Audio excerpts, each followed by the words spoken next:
দেবী দুর্গার জন্ম কীভাবে হয়েছিল?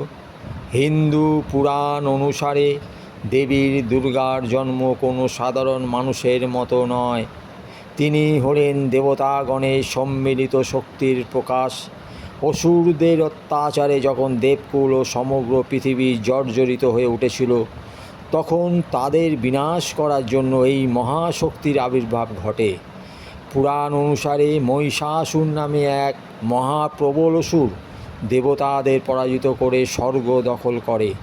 ব্রহ্মার বরে মহিষাসুর অবদ্ধ ছিলেন, কেবলমাত্র নারীর হাতেই তার মৃত্যু সম্ভব ছিল।